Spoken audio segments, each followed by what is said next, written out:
Hello students, कैसे हैं आप लोग। मैं डॉक्टर रामगोपाल त्यागी आपका एजुकेशन इनसाइट्स चैनल पर स्वागत करता हूं।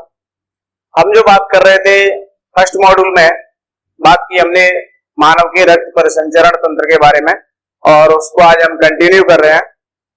ठीक है, तो कंटिन्यू करने से पहले आज मैं आपको कुछ इंपोर्टेंट बात बताने जा रहा हूं। ठीक है, देखिए इंपोर्टेंट बात क्या है, दो इंपोर्टेंट बात बताएंगे। सबसे पहले इंपोर्टेंट बात तो यह है कि वो बात ही इंपोर्टेंट है, समझ रहे हो। यानी सबसे पहले इंपोर्टेंट क्या है कि वो बात ही इंपोर्टेंट है। अब देखिए क्या है, ये मजाक वाली बात है कि इंपोर्टेंट बात क्या है मैं आपको बता रहा हूं, उसको ध्यान से सुनना। ठीक है, 1-1 करोड़ रुपए की बात है वो। ठीक है, हाथ से निकलना है वरना आपका नुकसान हो सकता है। देखिए मैं जो आपको पढ़ा रहा हूं तो उसमें बोर्ड वाला, ठीक है, प्लस नीट, एम्स यानी कंपटीशन एग्जाम का साथ साथ में है। ठीक है, तो बोर्ड वाला भी है, उसमें पूरा 100% बोर्ड वाला है, प्लस नीट का और एम्स का भी है। ठीक है, लेकिन ये ना समझे इसमें कि मैं आपको पता नहीं कितना पढ़ा दूंगा। यही बात इंपॉर्टेंट है कि मैं आपको पढ़ा रहा हूं तो इसमें बोर्ड वाला मिलेगा प्लस उसमें इंपोर्टेंट मैटर मिलेगा, यानी सेलेक्टिव मैटर मिलेगा आपको कंपटीशन एग्जाम के लिए, सेलेक्टिव मैटर। ठीक है, पहली बात। अब ऐसा नहीं है कि बहुत सारा पढ़ा दिया।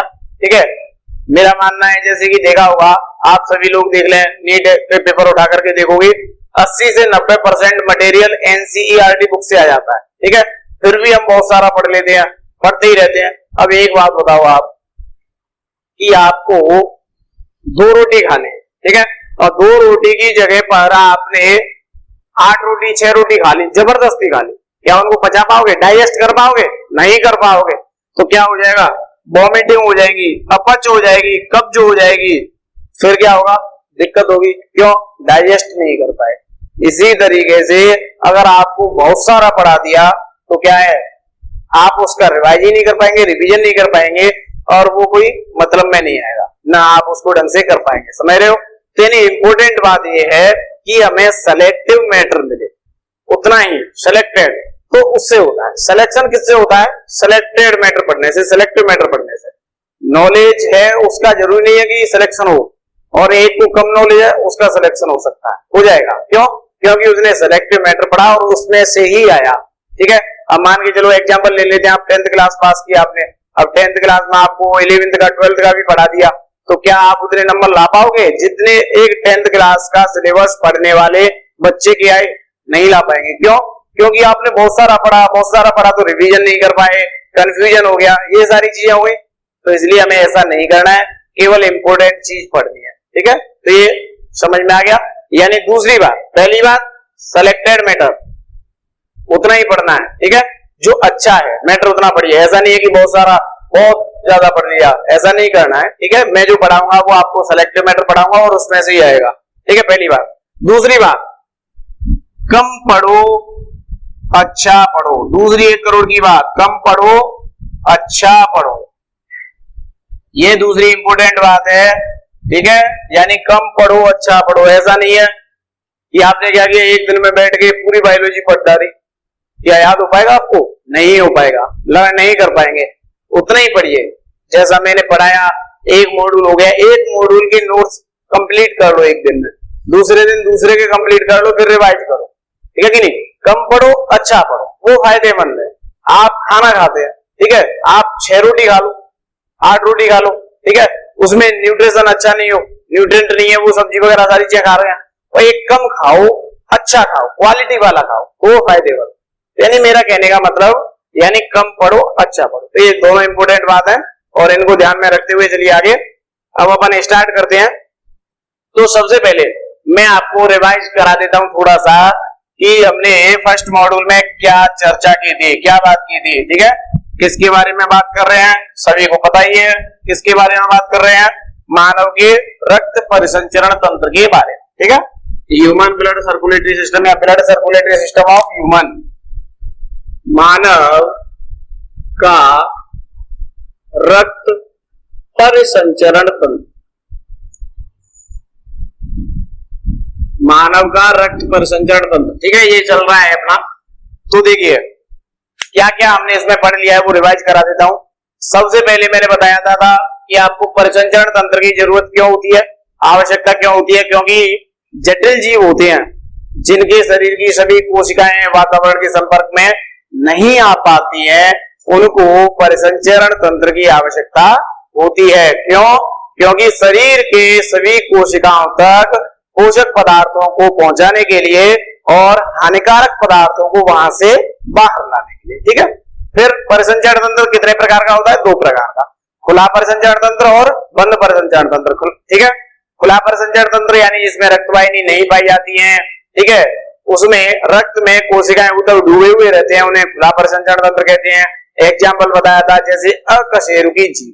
ठीक है, दूसरा बंद परिसंचरण तंत्र यानी ऐसा परिसंचरण तंत्र जिसमें रक्तवाहिकाएं पाई जाती हैं, ठीक है, उन्हें कहते हैं बंद परिसंचरण तंत्र, जैसे कशेरुकी जीव। ठीक है, जैसे गाय भैंस बकरी ऊंट भेड़ घोड़ा सुअर कुत्ता चीता सब आते हैं इसमें। ठीक है, आप जानते हैं। तो ये हुआ परिसंचरण तंत्र के प्रकार। ठीक है, इसके बाद में हमने बात की रक्त के बारे में। रक्त एक प्रकार का तरल संयोजी ऊतक होता है। वयस्क मनुष्य के शरीर में 5 से 6 लीटर रक्त बनता है। रक्त के अध्ययन को हीमोटोलॉजी कहते हैं।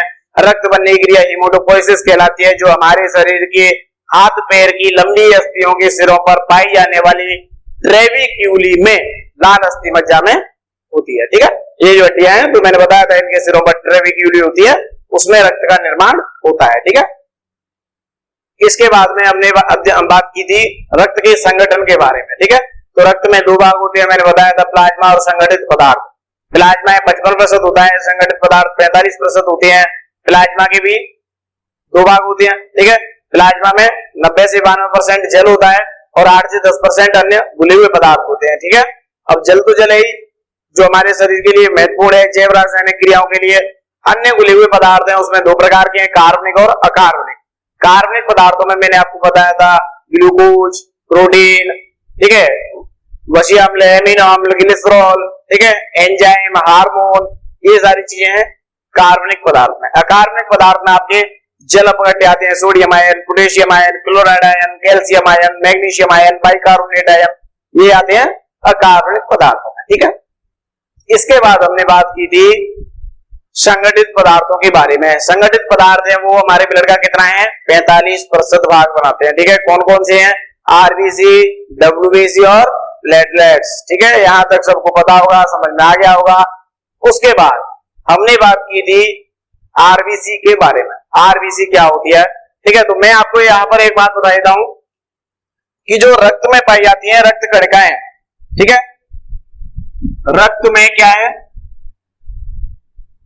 रक्त कणिका। तो इन रक्त कणिकाओं की प्रतिशतता, रक्त कणिकाओं की प्रतिशतता कहलाती है हीमेटोक्रिट।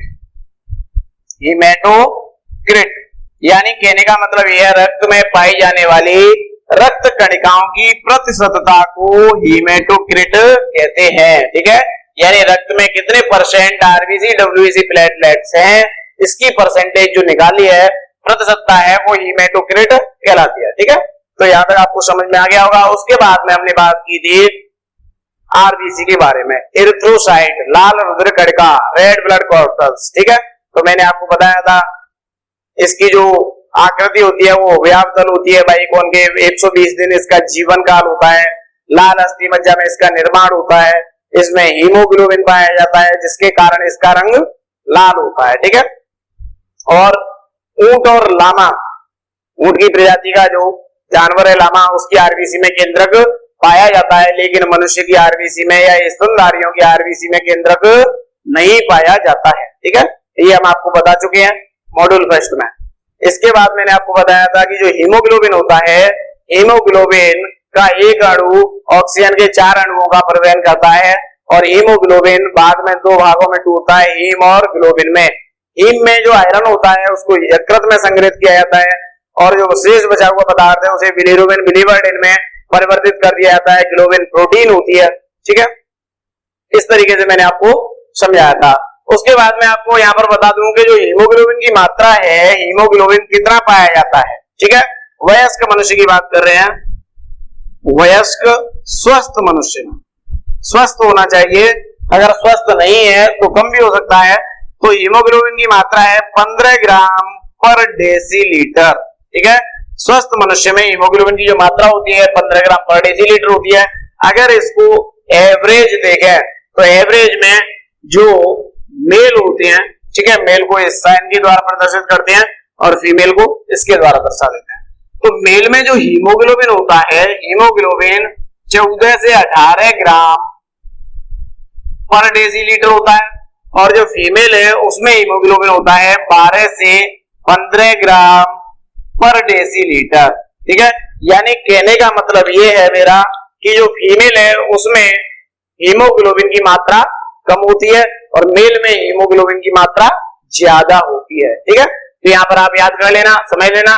अगर अपन इसको करते हैं, ए की मात्रा दे रखी है डायरेक्ट तो 15 ग्राम पर डेसीलीटर, एवरेज में अगर लेना है तो एवरेज में मेल में 14 से 18 ग्राम पर डेसीलीटर, ठीक है, और फीमेल में 12 से 15 ग्राम पर डेसीलीटर, ठीक है। यहां तक समझ में आ गया होगा। इसके बाद में हमने बात की थी WBC के बारे में, श्वेत रुधिर कणिकाएं, ठीक है। तो श्वेत रुधिर कणिकाएं होती है, मैंने बताया था आपको कि इनमें केंद्रक पाया जाता है।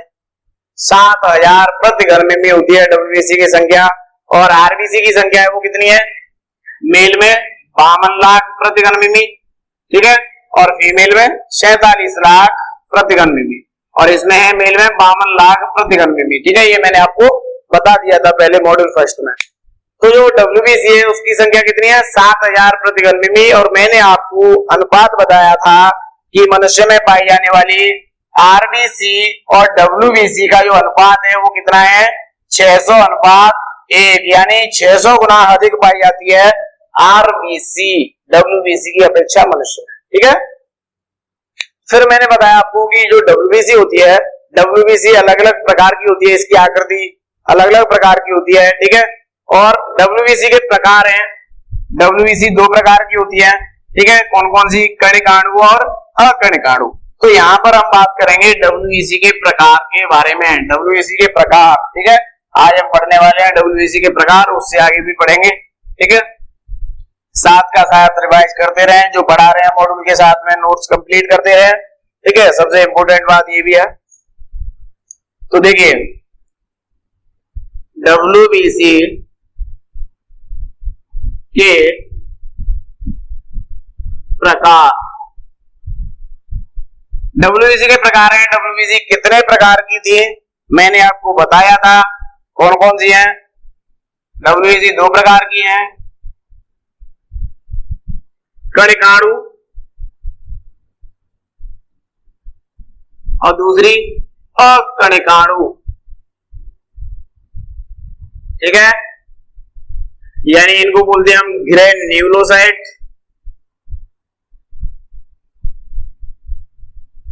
और ये है एक ग्रेन्युलोसाइट, ठीक है। ग्रेन्युलोसाइट और एक ग्रेन्युलोसाइट, ठीक है, 2 प्रकार की हैं WBC।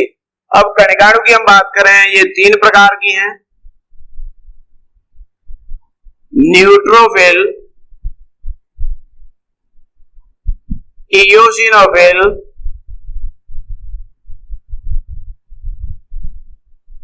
और बेसोफिल। इनके बारे में हम डिटेल में पढ़ेंगे, ठीक है। न्यूट्रोफिल, इयोसिनोफिल, बेसोफिल, और यहां पर ये 2 प्रकार की हैं, मोनोसाइट और दूसरी है लिम्फोसाइट, ठीक है।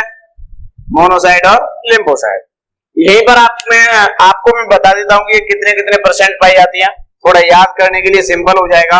न्यूट्रोफिल होती है वो 62% पाई जाती है, ठीक है। इयोसिनोफिल है ये 2.5% पाई जाती है। बेसोफिल जो होती है ये 0.5% पाई जाती है, यानी सबसे कम बेसोफिल होती है। और जो मोनोसाइट है वो 5% होती है, लिम्फोसाइट होती है 30%, ठीक है। तो यानी कहने का मतलब सबसे ज्यादा न्यूट्रोफिल है, ठीक है। इयोसिनोफिल 2.5% है, बेसोफिल 0.5% है, मोनोसाइट 5% है और लिम्फोसाइट 30% है। ठीक है, तो यहां तक आपको समझ में आ गया होगा। और मैंने बताया था आपको कि कणकाणु किसे कहते हैं और अकणकाणु किसे कहते हैं। सभी स्टूडेंट्स समझ रहे होंगे, मन में याद भी आ गया होगा कि कणकाणु क्या है और अकणकाणु क्या है। ठीक है, फिर भी देखिए इधर कणकाणु यानी ग्रेन्युलोसाइट, ग्रेन्यूल्स माने कण, ठीक है, और ए ग्रेन्युलोसाइट ए फॉर एब्सेंट यानी यहां पर कण नहीं पाए जाएंगे। ठीक है, कण यानी दानेदार संरचना, दानेदार संरचना। ठीक है, यानी दानेदार संरचना ऐसी डब्ल्यूबीसी जिनके कोशिका द्रव्य में दानेदार संरचना पाई जाती है उन्हें हम कणकाणु कहते हैं, और ऐसी डब्ल्यूबीसी जिनके कोशिका द्रव्य में दानेदार संरचना नहीं पाई जाती है उन्हें हम अकणकाणु कहते हैं। ठीक है, समझ में आ गया होगा। यहां तक, यहां से आगे हम बात करने वाले हैं इनके बारे में, प्रकार। ठीक है, तो कणकाणुओं के प्रकार पढ़ेंगे हम। सबसे पहले पढ़ेंगे न्यूट्रोफिल। देखिए तो न्यूट्रोफिल क्या है।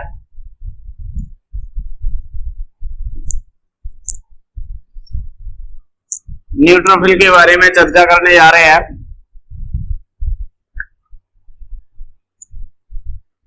न्यूट्रोफिल देखिए, ये जो डब्ल्यूबीसी होती है, न्यूट्रोफिल जो है ये अम्लीय और क्षारीय, अम्लीय और क्षारीय दोनों प्रकार के अभिरंजकों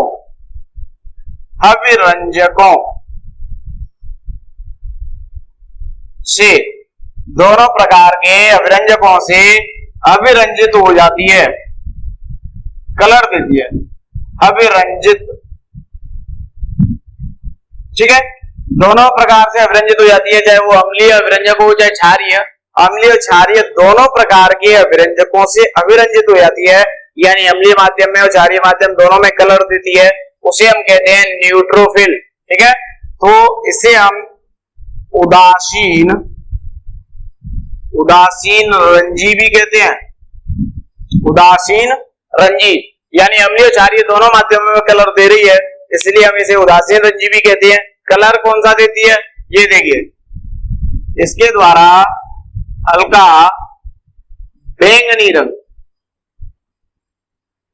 यानी कहने का मतलब ये है कि जब अम्लीय माध्यम में अम्लीय अभिरंजक के द्वारा और क्षारीय अभिरंजक के द्वारा न्यूट्रोफिल को अभिरंजित किया जाएगा तो ये हल्का बैंगनी रंग उत्पन्न करेंगे।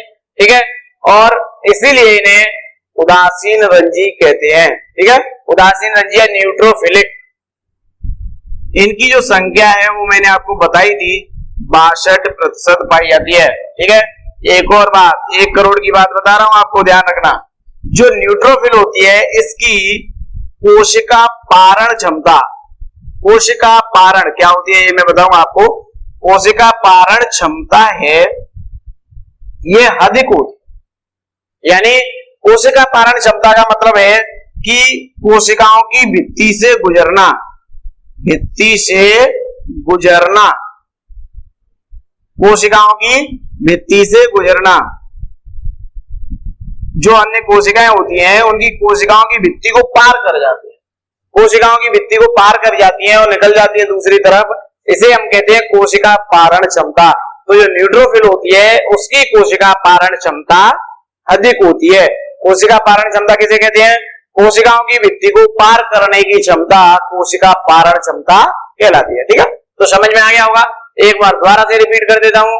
न्यूट्रोफिल ये डब्ल्यूबीसी अम्लीय एवं क्षारीय माध्यम में अभिरंजित करने पर हल्का बैंगनी रंग देती हैं, इसलिए इन्हें उदासीन रंजी या न्यूट्रोफिलिक कहते हैं। ठीक है, ये मनुष्य में 62% पाई जाती है। इनमें कोशिका पारण क्षमता सबसे अधिक होती है। अब देखिए कोशिका पारण क्षमता क्या है। ठीक है, यानी कोशिकाओं की भित्ति से डब्ल्यूबीसी या न्यूट्रोफिल को पार करने की क्षमता, कोशिका पारण क्षमता कहलाती है। ठीक है, तो ये आपको न्यूट्रोफिल के बारे में बताया। इसके बाद सेकंड हम बात कर रहे हैं इयोसिनोफिल के बारे में। ध्यान को केंद्रित करें व्हाइट बोर्ड की तरफ। ठीक है, ऐसा नहीं है कि ध्यान कहीं दूसरी जगह हो और बैठे हुए देख रहे हैं बस कि क्या पढ़ा रहे हैं सर, ध्यान नहीं है। ध्यान को पूरा केंद्रित करके एक साथ, जिससे आपके दिमाग में पूरा का पूरा वही कहीं फिट हो जाए। दूसरी है इयोसिनोफिल। जब पूरा समझ में आ जाता है तो हमें क्या होता है, यानी घर पर नोट्स पढ़ने में आसानी हो जाती है, बहुत जल्दी नोट्स याद हो जाते हैं। ठीक है, तो ध्यान रखिए कि जब क्लास चल रही है तो उस समय एकदम पूरा कंसंट्रेट करके बैठे, तो उससे क्या होगा, आपको साथ के साथ याद हो जाएगा। ठीक है, तो नोट्स पढ़ने में बहुत आसानी होगी और बहुत जल्दी नोट्स याद हो जाएंगे। ठीक है, तो देखिए न्यूट्रोफिल जो है, न्यूट्रोफिल के बाद सेकंड WBC है कणिकाणु में इयोसिनोफिल। इयोसिनोफिल होती है ये इयोसिन, इयोसिन अभिरंजक अम्लीय होता है। ठीक है, अम्लीय अभिरंजक है इयोसिन। ठीक है, इससे अभिरंजित करने पर, अभिरंजित करने पर, ठीक है, यानी इयोसिनोफिल को अम्लीय अभिरंजक इयोसिन से अभिरंजित करने पर ये लाल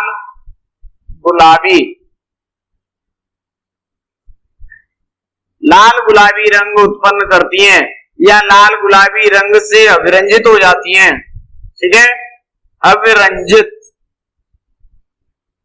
लाल गुलाबी रंग, ये भी गहरा, हल्का नहीं गहरा, गहरे लाल गुलाबी रंग से अभिरंजित हो जाती हैं, इन्हें हम कहते हैं इयोसिनोफिल। ठीक है, उन्होंने हल्का बैंगनी रंग था, यहां पर कैसा है, लाल गुलाबी। ये याद रखना है, कंपैरिजन करके चलो, याद रहेगा, अच्छे से रहेगा कि पहले न्यूट्रोफिल में कैसा कलर था, अब यहाँ पर कैसा कलर है, फिर आगे कैसा कलर आएगा। ठीक है, तो अच्छे से याद हो जाएगा, दिमाग में कंफ्यूजन नहीं आएगा, बहुत जल्दी याद होगा। तो लाल गुलाबी रंग से अभिरंजित हो जाती है, इसे इयोसिनोफिल कहते हैं। ये एलर्जी से बचाने का कार्य करती है। ठीक है, एलर्जी से बचाने का कार्य करती है। और एलर्जी के समय, जब किसी को एलर्जी हो जाए तो एलर्जी के समय इनकी जो संख्या होती है वो संख्या बढ़ जाती है, अधिक हो जाती है। जब किसी मनुष्य को एलर्जी हो जाएगी तो उस समय इयोसिनोफिल की संख्या क्या होगी, अधिक हो जाएगी। ठीक है, बढ़ जाएगी। अगली बात, इनमें एंटीहिस्टामिनिक गुण पाया जाता है। ठीक है, हिस्टामिन के विपरीत, हिस्टामिन प्रोटीन है उसके विपरीत गुण पाया गया, एंटीहिस्टामिनिक होती है ये। ठीक है, अगली बात, ये कितनी पाई जाती है, 0.5%। ठीक है, तो इतना याद रखना है आपको इयोसिनोफिल के बारे में। एक बार फिर से रिवाइज कर देता हूं मैं। इयोसिनोफिल है अम्लीय माध्यम में अभिरंजित करने पर कैसा रंग देगी, गहरा लाल गुलाबी। ठीक है, अगली बात, ये एलर्जी से बचाने का कार्य करती है। एलर्जी के समय इनकी संख्या अधिक हो जाती है या बढ़ जाती है। इनमें एंटीहिस्टामिनिक गुण पाया जाता है, इनकी संख्या स्वस्थ मनुष्य में 2.5% होती है। ठीक है, तो यहां तक आपको इयोसिनोफिल के बारे में समझ में आ गया होगा। ठीक है, इसके बाद हम बात करने जा रहे हैं किसके बारे में, बेसोफिल के बारे में। ये कणिकाणु ही चल रही है, ध्यान रखिए, कणिकाणु के बारे में ही बात कर रहे हैं। ठीक है, इसके बाद फिर मैं आपको इनकी तीनों की संरचना भी बना के बताऊंगा कि संरचना किस प्रकार की दिखाई देती है। बेसोफिल, देखिए ये जो बेसोफिल है ये कैसा कलर देगी, इसको ध्यान से देखना है। सबसे पहले इसको अभिरंजित किससे करेंगे, मिथाइल ब्लू से। ठीक है, मिथाइल ब्लू से अभिरंजित करने पर ये गहरा नीला, यानी गहरे नीले रंग से क्या हो जाएंगी, अभिरंजित हो जाएंगी। ठीक है, गहरे नीले रंग से अभिरंजित हो जाएंगे। ठीक है, अगली बात, इनके द्वारा हिस्टामिन, सेरोटोनिन, हिपेरिन,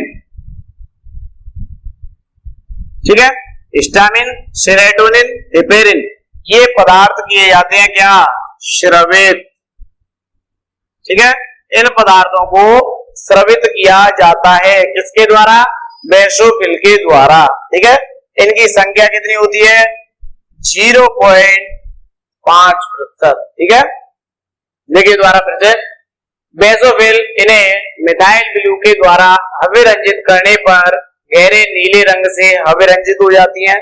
ठीक है, इनके द्वारा हिस्टामिन, सेरोटोनिन, हिपेरिन आदि पदार्थों को स्रवित किया जाता है। इनकी संख्या 0.5% होती है। ठीक है, अगर इसके केंद्रक के बारे में बात करें हम, तो जो इसका केंद्रक होता है, ये केंद्रक 2 या 3 पिंडों में बटा हुआ होता है, 2 या 3 पिंडों में। आपको मैं बता दूं कि जो डब्ल्यूबीसी का केंद्रक है, डब्ल्यूबीसी के जो केंद्रक होते हैं ये टूटे हुए होते हैं। कुछ डब्ल्यूबीसी जो कणिकाणु हैं, टूटे हुए जो कणिकाणु हैं, उनके जो केंद्रक हैं वो कुछ भागों में टूटे हुए होते हैं। ठीक है, और जो मोनोसाइट, लिम्फोसाइट अकणिकाणु हैं, उनके केंद्रक टूटे हुए नहीं होते हैं। इनकी संरचना हम बनाएंगे जब आप उनको देख सकते हैं कि किस प्रकार के दिखाई देते हैं। ठीक है, तो यहाँ पर देखिए बेसोफिल मिथाइल ब्लू से गहरा नीला रंग देगी, अभिरंजित हो जाएगी। इसका जो केंद्रक है वो 2-3 पिंडों में बटा हुआ होगा।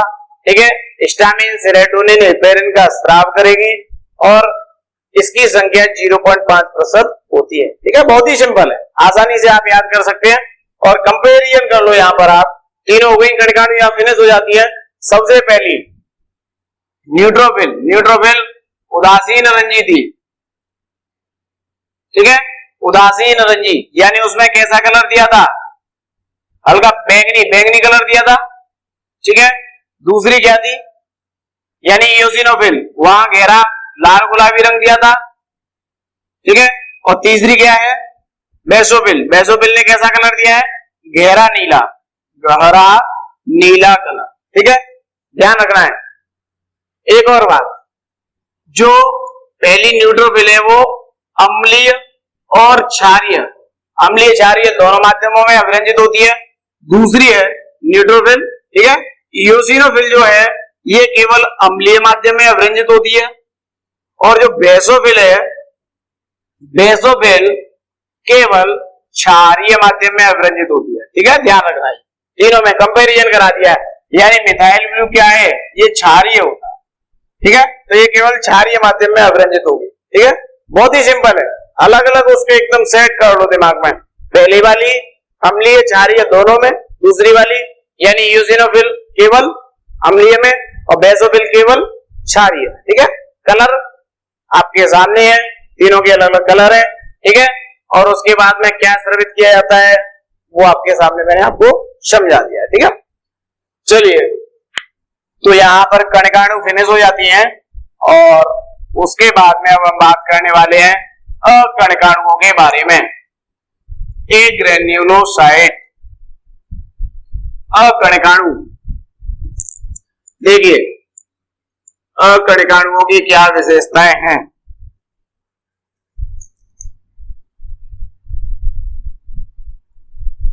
अकणिकाणु, एक ग्रेन्युलोसाइट, आपको बताइए अकणिकाणु क्यों है, क्योंकि इनके कोशिका द्रव्य में दानेदार संरचना नहीं पाई जाती है, इसलिए इन्हें अकणिकाणु कहते हैं। ठीक है, अब ये कौन कौन सी है, दो है, मोनोसाइट और दूसरी लिम्फोसाइट।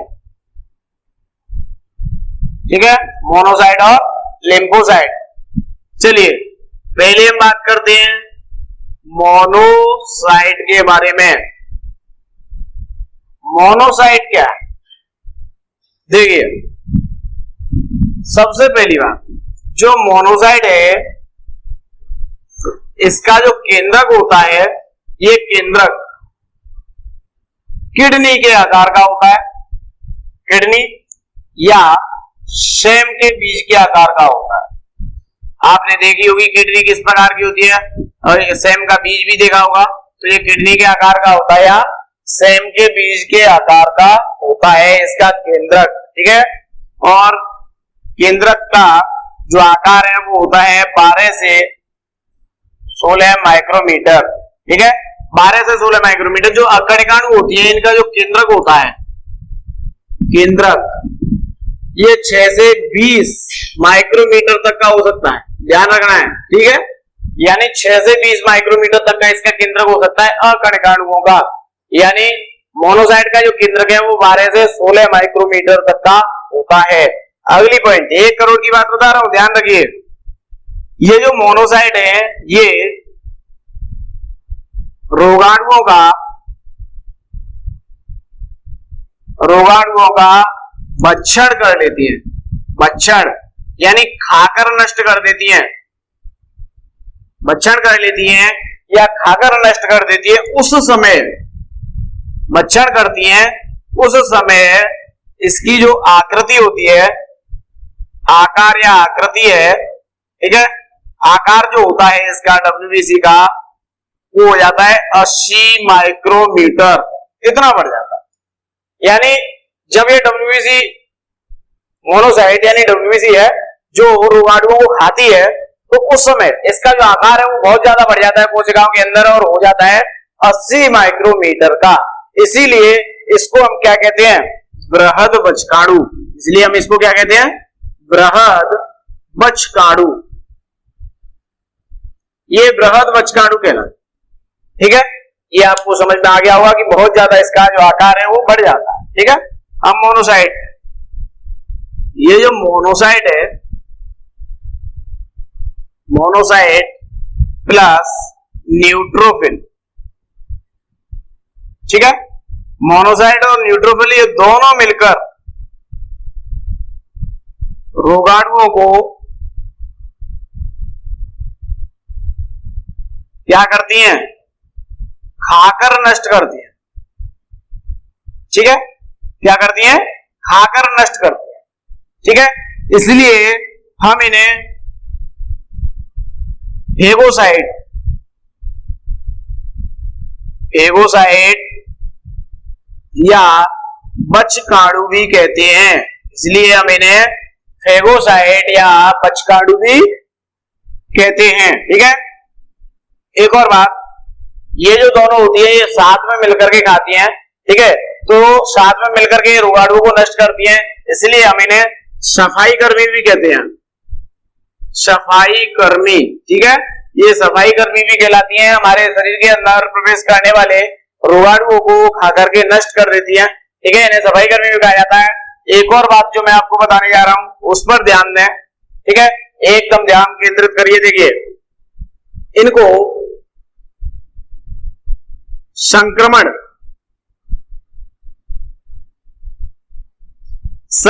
से बचाने के लिए, संक्रमण से बचाने के लिए प्रथम सुरक्षा पंक्ति माना जाता है।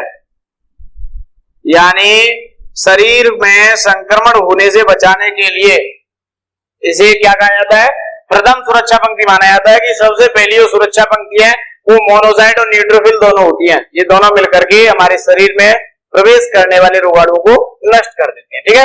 मोनोसाइट की जो संख्या है वो कितनी है, आपको बताया था मोनोसाइट कितने प्रतिशत होती है, 5%, ठीक है। 5% पाई जाती है मोनोसाइट। तो देखिए एक बार रिवीजन कर देते हैं। मोनोसाइट इनका जो केंद्रक होता है वो किडनी के या सेम के बीज के आकार का होता है, ठीक है। 12 से 16 माइक्रोमीटर आकार की होती है। ये रोगाणुओं को खाकर के नष्ट कर देती हैं, इसलिए इन्हें बछकाणु भी कहते हैं, ठीक है।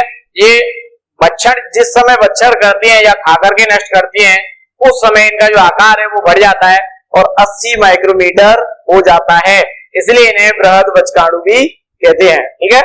मोनोसाइट और न्यूट्रोफिल आपस में दोनों मिलकर के रोगाणुओं को नष्ट करने का कार्य करती हैं, खाकर के नष्ट कर देती हैं, इसलिए इन्हें हम फेगोसाइट या बछकाणु भी कहते हैं, ठीक है। अब इधर देखिए, इन्हें सफाई कर्मी भी कहा जाता है और ये संक्रमण से बचाने के लिए प्रथम सुरक्षा पंक्ति के रूप में कार्य करती हैं। ठीक है, एनसीईआरटी में एक लाइन है, मैं आपको बता देता हूं यहाँ पर, उसमें हमारे शरीर की प्रथम सुरक्षा पंक्ति कहा जाता है। एनसीईआरटी में लिखा हुआ है कि हमारे शरीर की जो पहली सुरक्षा पंक्ति है यानी रोग बचाने के लिए संक्रमण से, वो है यहाँ पर त्वचा, त्वचा यानी स्किन, ध्यान रखें। ठीक है, त्वचा यानी स्किन। नीट में पूछा जाता है कि प्रथम सुरक्षा पंक्ति क्या है, अगर ऑप्शन में त्वचा है तो त्वचा लगानी है। ठीक है, और ये अगर त्वचा नहीं दे रखा है इसमें से है तो ये लगाना है आपको, तो ये ध्यान रखना है, नीट में इस तरीके के क्वेश्चन पूछे जाते हैं। ठीक है, तो ध्यान रखिए यहाँ पर। चलिए, तो यहाँ मोनोसाइट है वो कंप्लीट हो जाती है। इसके बाद में हम बात करेंगे लिम्फोसाइट के बारे में। लिम्फोसाइट क्या होती है? ठीक है, पूरा ध्यान केंद्रित कर लें, इधर उधर ना भटकाए दिमाग को, क्योंकि आपका ध्यान किधर है? डॉक्टर रामगोपाल त्यागी तो इधर है भाई। ठीक है, तो ध्यान इधर है। चलिए, तो देखते हैं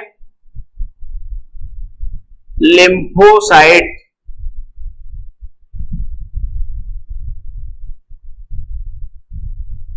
लिम्फोसाइट क्या है?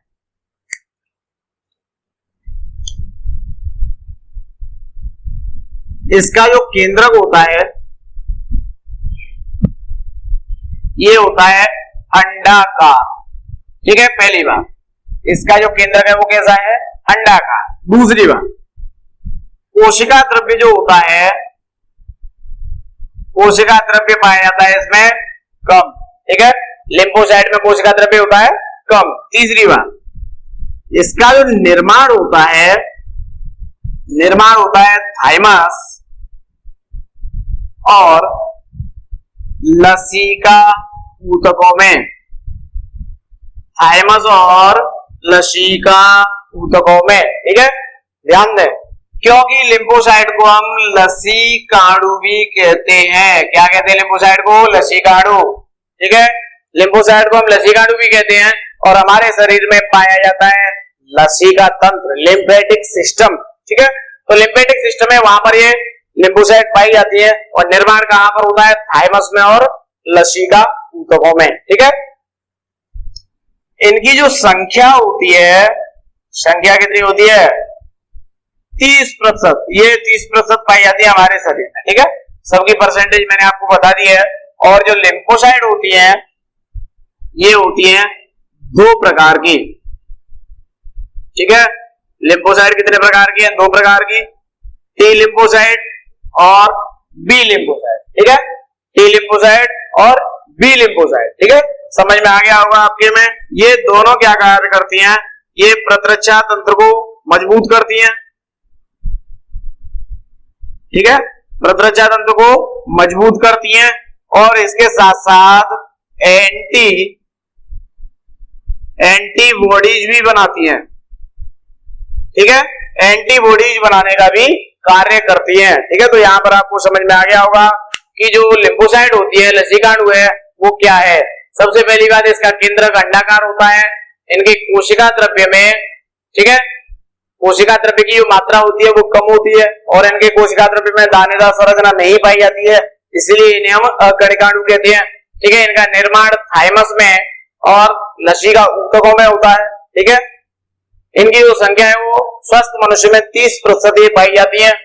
ये प्रतिरक्षा तंत्र को मजबूत करने का कार्य करती है। इसके साथ साथ ये एंटीबॉडीज बनाने का कार्य करती हैं। ठीक है, और ये दो प्रकार की होती है, टी लिम्फोसाइट और बी लिम्फोसाइट। टी लिम्फोसाइट क्या कार्य करती है? बी लिम्फोसाइट कार्य करने का इनका तरीका अलग अलग है। ठीक है, अब कैसे कार्य करती है इनके बारे में डिटेल में चर्चा हम आगे करेंगे। ठीक है, तो यहां तक आपको समझ में आ गया कि डब्ल्यूबीसी जो है वो कितने प्रकार की हैं, कौन कौन सी हैं और उनकी क्या विशेषताएं हैं, ये सारी चीजें आपको यहां तक समझ में आ गई है। ठीक है, अब हम इनकी संरचना बना के बताते हैं। ठीक है, तो संरचना बना के बता देते हैं किस प्रकार की इनकी जो संरचना है वो दिखाई देती है आपको। देखिए किसमें कैसा केंद्रक पाया जाता है वो देख लेते हैं, फिर डब्ल्यूबीसी फिनिश हो जाएगी और उससे आगे फिर हम बात करेंगे। चलिए देखिए, सबसे पहले न्यूट्रोफिल, दूसरा ईओ, सीनोफिल, तीसरा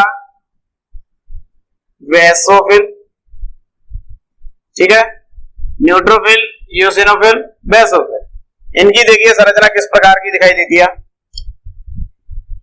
न्यूट्रोफिल है, ठीक है, ये जो WBC है इसमें जो केंद्रक पाए जाते हैं वो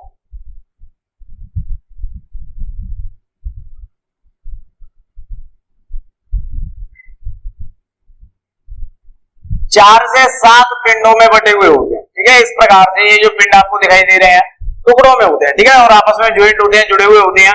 और ये आपको पता है इसमें कोशिका द्रव्य पाया जाता है, इनमें दानेदार संरचना भी पाई जाती है। क्यों? क्योंकि ये कणिकाणु है, ठीक है। चलिए, तो ये न्यूट्रोफिल की संरचना है। दूसरी हम बात कर रहे हैं बेसोफिल के, सॉरी, इयोसिनोफिल के बारे में। इयोसिनोफिल की जो संरचना है वो इस प्रकार की होती है। कुछ आकृति इनकी निश्चित नहीं है, अनियमित होती है, ठीक है। इसका केंद्रक है वो इस प्रकार का दिखाई देता है, ठीक है, घोड़े की नाल के आकार का होता है, 2 पिंडों में इस तरीके से, ठीक है। इनमें भी दानेदार संरचना पाई जाती है। बेसोफिल, बेसोफिल जो है इसका जो केंद्रक है वो इस तरीके से 2-3 पिंडों में बटा हुआ होता है, ठीक है। इसकी संरचना इस प्रकार से दिखाई देती है। इनमें भी दानेदार संरचना पाई जाती है, ठीक है। इनका जो साइज होता है वो होता है 12 माइक्रोन, ठीक है। मैंने आपको साइज बता दिया है, कम ज्यादा हो सकता है, कितना कम ज्यादा हो सकता है वो मैंने आपको बता दिया है, ठीक है। तो ये 12 माइक्रोन की संरचना की हमने दिखाया है यहाँ पर आपको कि 12 माइक्रोन का साइज है। इसका केंद्र इस प्रकार का दिखाई देता है, 4 पिंडों में बटा हुआ है या 2 पिंडों में बटा हुआ है, यहाँ पर 3 पिंडों में बटा हुआ है। तो ये संरचना है न्यूट्रोफिल, इयोसिनोफिल और बेसोफिल, यानी कणिकाणुओं की। इनके कोशिका द्रव्य में दानेदार संरचनाएं पाई जाती है, ठीक है। चलिए, अब देखिए अकणिकाणुओं में मोनोसाइट और लिम्फोसाइट,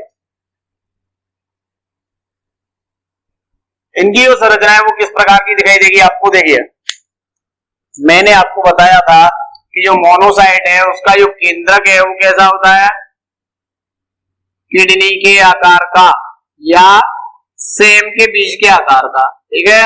तो इस प्रकार का इसका केंद्रक होता है, किडनी के आकार का या सेम के बीज के आकार का, ठीक है। इस प्रकार की संरचना आपको दिखाई देगी और इसमें दानेदार संरचना नहीं पाई जाती है, ठीक है। इस प्रकार से आपको ये दिखाई देगा यहां पर,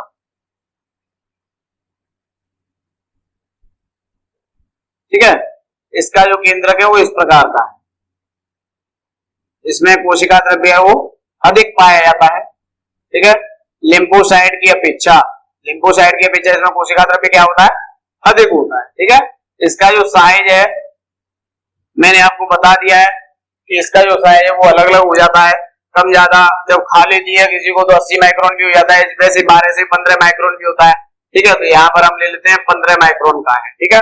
अब देखिए लिम्फोसाइट का, लिम्फोसाइट है उसका केंद्रक कैसा है, बताओ बेटा कैसा केंद्रक होता है। मैंने आपको बता दिया है, काफी बच्चों को पता होगा। अंडाकार, जो ध्यान दे रहे हैं उनको पता होगा कि अभी बताया था मैंने 2-4 साल करोड़ पहले। 2-4 साल करोड़ पहले का मतलब आपको ध्यान नहीं रहा है इसलिए बोल रहा हूं, ठीक है। तो देखिए इसका जो केंद्रक है वो कैसा है, अंडाकार, ठीक है। इसका जो साइज है वो अपन 9 माइक्रोन ले लेते हैं, ठीक है। अंडाकार केंद्रक है इसका। इसमें जो कोशिका द्रव्य होता है वो क्या होता है, कोशिका द्रव्य कम होता है, ठीक है। इसमें कोशिका द्रव्य क्या होता है, कम होता है। आपको 1 करोड़ की बात मैं बता देता हूं, ठीक है। फिर यहां पर ये WBC फिनिश हो जाएंगे कि 6 से 12 माइक्रोमीटर व्यास की, ठीक है, जो लिम्फोसाइट है ये तो अधिक होती है, ठीक है।